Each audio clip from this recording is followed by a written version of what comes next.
aujourd'hui on se retrouve pour la présentation de Targa. Alors, Targa, c'est une chienne chihuahua de 4 ans, puisqu'elle est née le 15 janvier 2020.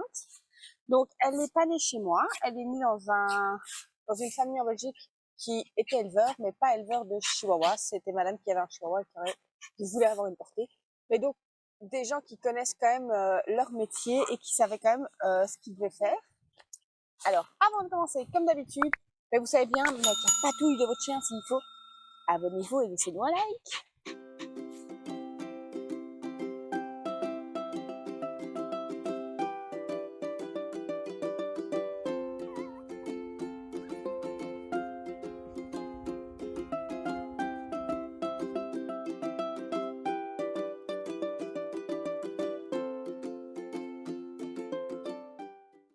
Donc Targa, elle est arrivée chez nous à 2 mois et demi à peu près. Hein, donc on était quand même en plein confinement de 2020, le premier. Donc j'ai été la chercher avec un accord, hein, voilà, clairement. Faut savoir qu'elle est arrivée chez nous, elle était hyper attachante, elle l'est toujours. Hein, c'était une des premières caractéristiques qu'on a vues d'elle, c'était son côté très attachante, très sympa, très mignonne. Mais il y a une deuxième chose qu'on a vue très rapidement, c'est qu'effectivement, c'est ce qu'on appelle un bébé confinement. Donc, c'est pas la faute de la personne qui l'a élevé. Voilà, il y a des choses où même moi je lui dis ça, j'aurais pas fait, mais chacun, voilà. Mais donc, c'est pas la personne qui a fait sa portée qui est en tort, et ça, je tiens bien à le dire. C'est simplement que c'est un bébé confinement. J'ai eu le cas aussi ici avec un bébé confinement. C'était beaucoup plus compliqué d'avoir une bonne sociale puisque on avait personne qui pouvait passer, on n'avait pas d'inconnus, on ne pouvait pas les sortir comme on voulait, donc on ne pouvait pas les mettre on va dire en relation avec d'autres chiens, avec d'autres humains, donc finalement c'est des chiots qui ont tous eu, on va dire, un peu plus de soucis que d'autres chiots, faut rester honnête. Et effectivement, Targa avait une très très mauvaise habitude, c'est qu'elle pinçait et elle mordillait. Alors, on dit mordillement sur un chiot parce que c'est jamais des mordillements, enfin en tout cas plus ou moins forts, mais c'est pas vraiment des grosses morsures qu'ils peuvent faire. Mais c'est la même chose. Finalement, en termes de risque et en termes d'éducation, c'est le même problème. Faut savoir que ici, Targa, à moins d'une semaine, mon fils était quand même encore petit, hein, faut remettre ça il y a 4 ans, donc il avait 2 ans. Enfin, il allait avoir 2 ans. Elle me l'a déculotté. Donc il courait, elle est arrivée derrière, elle a attrapé, heureusement elle n'a attrapé que le pyjama, et elle me l'a déculotté devant tout. Enfin voilà. Donc vraiment, elle avait ce souci-là, c'est qu'elle allait au contact avec les dents tout le temps, tout le temps, tout le temps, tout le temps. Et ça, c'était vraiment un très très gros problème. Elle avait un gros problème pour se gérer. Donc elle ne savait pas gérer ses émotions, elle savait pas gérer sa frustration, elle ne gérait vraiment rien, enfin voilà, pas du tout, et elle a aucune confiance en elle. Donc dès qu'il y a quelque chose, elle allait se planquer, quoi. Elle avait peur, mais alors des micro-peurs, c'était pas des grosses peurs, mais c'était des micro-peurs de tout. Un truc qui tombe, un autre chien, un peu d'excitation, si on allait vers elle un peu trop franchement. Donc c'était plein de micro-peurs comme ça qui la rendaient un peu, ouais, c'était un peu compliqué. Évidemment, j'ai Capucine. Je rappelle, ce n'est pas elle que je présente aujourd'hui, c'est Targa qui tourne, qui dit à Mélo, oui ma chérie, c'est elle qu'on présente. Mais évidemment, Capucine a décidé de faire super pot de colle. Donc, comme vous pouvez vous l'imaginer, avec Targa, j'ai eu énormément de travail de socialisation à faire, de socialisation, soit déjà avec les miens, donc ça, c'est déjà pas mal, c'est qu'elle arrive dans une famille où il y avait déjà pas mal de chiens, donc effectivement, ça a permis déjà de travailler ça, son rapport avec les autres. Ensuite, on a pu commencer à aller sur un travail, on va dire, un peu plus profond, donc le lien avec nous, le lien avec d'autres humains. On a commencé à avoir tout doucement des visites, hein, en fin de confinement. Moi, j'ai été la première malgré tout, voilà. Donc ça, il a fallu travailler avec elle, ce lien-là, lui mettre un peu des sons, lui mettre toutes sortes de choses. Mais les promenades restaient un gros point noir avec elle, donc c'était très très compliqué. Parce qu'elle avait un peu peur de tout, donc si on passait à côté d'une maison, il passait la tondeuse, c'était cata. Enfin voilà, c'était vraiment compliqué pour pas mal de points en promenade. Et je faisais de la canirando avec Capu à ce moment-là, et je me suis dit, bah tiens, Targa maintenant elle a 1 an, parce que bon, avec tous les confinements, hein, finalement on est vite arrivé à ça. Et je me suis dit, bon je vais prendre Targa et je vais la mettre en binôme avec Capu et je vais l'emmener. On verra bien ce que ça donne. Et en fait, la première fois, je vais pas vous mentir, ça a été une catastrophe. Je me demande si j'ai pas encore des roches à vous mettre. Mais les premiers pas ont été une catastrophe. Je m'arrêtais tous les mètres, quoi. C'était, le chien n'avançait pas. Il a fallu la motiver, la surmotiver au départ pour qu'elle ose y aller. Parce que vraiment, elle était tétanisée. Et puis à un moment donné, elle a eu le déclic. Elle a commencé. Et en fait, sur une rando, une petite rando, c'était une rando de 5-6 kilomètres. Sur une rando, c'est fini. C'est devenu un chien qui était génial, qui a pris confiance en elle à force de crapahuter partout. Faut savoir que pour ça, la rando, c'est bien parce qu'on va pas sur des chemins de promenade classiques. Donc ça veut dire que parfois, on doit monter à gauche, on doit aller à droite. Enfin voilà, c'est vraiment du crapahutage pur. Et c'est vrai que ça lui a donné énormément confiance en elle. Donc la pratique de ce sport-là l'a beaucoup aidée. On a aussi un peu fait canicross avec elle pour simplement en fait lui faire sortir son jus parce que c'est une chienne qui a quand même pas mal de jus aussi, qui est très énergique. D'ailleurs, vous voyez bien, elle se pose pas du tout. Là, elle tourne dans le jardin tout le temps. Capu vient se poser, elle ne vient pas se poser.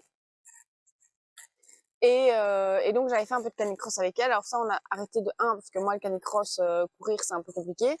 J'ai pas des genoux d'enfer, donc voilà, mes genoux sont quand même pas en super état que pour pouvoir courir. Et puis deuxièmement, on avait été même avec des groupes, avec des grands chiens, etc., pour essayer de la mettre à l'aise. Le problème, c'est que c'est un tout petit chien et on s'est retrouvé dans des groupes où c'est pas la faute des gens, c'est des gens qui n'ont pas l'habitude non plus d'avoir des minis qui débarquent et que leurs chiens ne reconnaissent pas ça comme un chien. Donc c'est vrai que ça a un peu stoppé la chose parce que finalement ça devenait un peu plus le jouet d'amusement des autres chiens qu'un chien part entière du groupe. Donc ça c'était un peu compliqué pour elle. Donc avec Targa, ce qui a été important, voilà, ça a été le travail entre le travail de Socia et l'activité sportive parce que l'activité sportive a apporté un gros plus à la Socia puisque les deux cumulés en fait se sont vraiment boostés l'une l'autre au niveau de sa confiance en elle parce que ça c'était vraiment un gros problème qu'elle avait. Elle avait aucune confiance en elle et voilà. Donc c'est vrai qu'à ce niveau-là, maintenant j'ai un super chien, on va pas se mentir. On va dire qu'elle a un problème qu'elle ne vous montre pas spécialement aujourd'hui, c'est qu'elle a, alors on le travaille beaucoup pour l'instant et donc c'est peut-être ça aussi que ça commence à moins se voir. Je pense qu'il commence à y avoir du résultat vraiment. C'est l'hyperattachement. Donc en fait, suite à tout ça, elle a quitté sa famille, elle s'est retrouvée ici et elle s'est retrouvée avec moi. Alors avec mon fils et mon mari aussi, hein.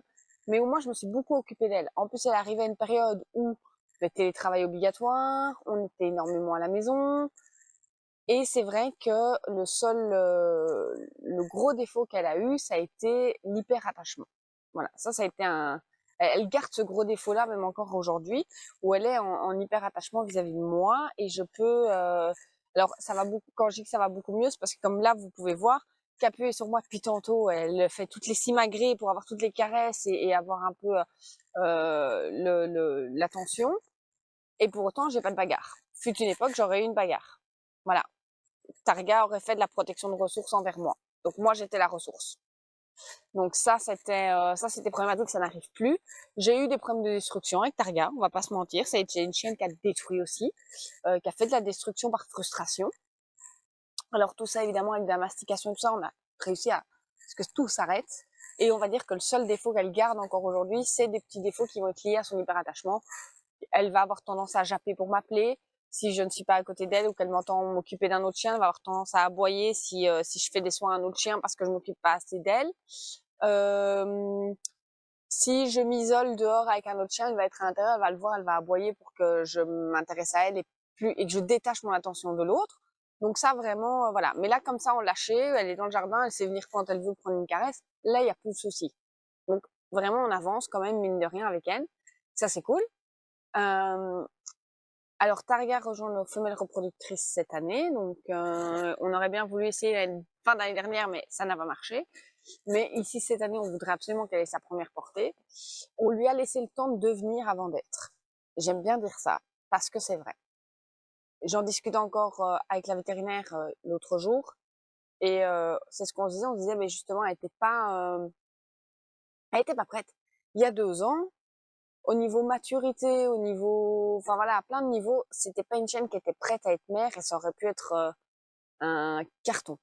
On va pas se mentir, ça aurait pu complètement être un carton. Et c'est important aussi, même si, ah ben oui, ce serait bien de commencer à reproduire à 2 ans. Ah oui, mais parfois à 2 ans, les chiennes sont pas prêtes, ce qui était son cas, était vraiment pas prête.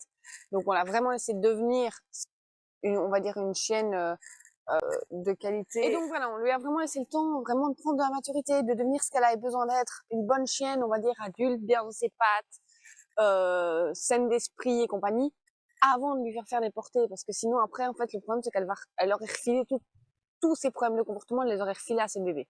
On va être très honnête, elle les aurait tous refilés au chiot. Donc au niveau de l'association, ça aurait été très compliqué. Donc vaut mieux attendre, avoir une mère qui est bien dans ses pattes et pouvoir faire des portées où les chiots vont être bien dans leurs pattes automatiquement. Donc voilà. Mais c'est tout pour la présentation de Targa. Targa, oui, tu es là, mon bébé. Donc Targa, il a pu. Et c'est un peu Targa avant la vedette. Donc ma jolie Targa qui a blanchi très vite de devant parce qu'elle était toute noire, tout chiot. Mais elle a blanchi. Mais vraiment une chienne, comme vous pouvez voir, très très gentille. Hein? Oh mon chien. Une chienne très très très gentille qui est par contre très sensible. Voilà, ça je tiens à le dire, c'est une chienne qui est douée d'une sensibilité dingue. Son petit surnom, moi c'est mon attachante. Parce qu'elle est attachante, mais elle est chiante par moments. Vraiment, quand elle jappe comme ça, elle a un cri un peu, en plus, pour attirer l'attention, elle fait un cri très strident. C'est pas son aboiement, de défense ou quoi, c'est vraiment un cri strident pour m'appeler. Et, il faut avouer que ça casse les oreilles. Mais on lui pardonne parce qu'elle est vraiment gentille, elle a un cœur énorme, elle nous l'a ouvert, elle nous l'a donné, elle nous a donné sa confiance. Très sincèrement, c'est une chaîne où j'ai fait beaucoup de remises en question et où quand je l'ai eue, au bout d'un mois, j'ai dit je sais pas si je vais réussir à en faire quelque chose ou pas. Je sais pas si je vais réussir à ce qu'on arrive à créer ce lien et à ce qu'elle prenne la place. Et en fait, d'un coup, d'un seul, elle a pris cette place et c'est fini. En fait, maintenant, ouais, non, elle a une place très particulière. Donc voilà, donc c'est vraiment je la regarde un peu bouger là justement, c'est vraiment une très très chouette chienne et on a hâte de voir ce qu'elle va pouvoir nous faire là dans les années à venir parce que là je pense que c'est maintenant que son plein potentiel va pouvoir s'exprimer et donc on va laisser son plein potentiel s'exprimer maintenant, mais c'est vrai qu'automatiquement on adore quoi, on adore, on va pas se mentir, on adore. Sur ce, on se retrouve très vite avec une nouvelle vidéo. Et alors, pour les présentations comme ça de mes chiens, on en fera à peu près une par mois. Je pense que ce sera très bien, comme ça je vous présenterai de temps en temps des chiens à moi. Mais je ne vais pas vous faire tous mes chiens à l'affilée, parce qu'à un moment donné, vous allez saturer, je pense. Donc voilà, avant de vous quitter, petite aparté, n'oubliez pas de nous rejoindre sur nos réseaux sociaux. Donc sur Facebook, c'est Elos Docs, comme le nom de la chaîne, exactement, c'est exactement de la même manière qu'on nous retrouve sur Facebook. Et alors, sur Instagram, c'est Hello, donc H-E-L-O-S-Docs. Voilà, à très vite.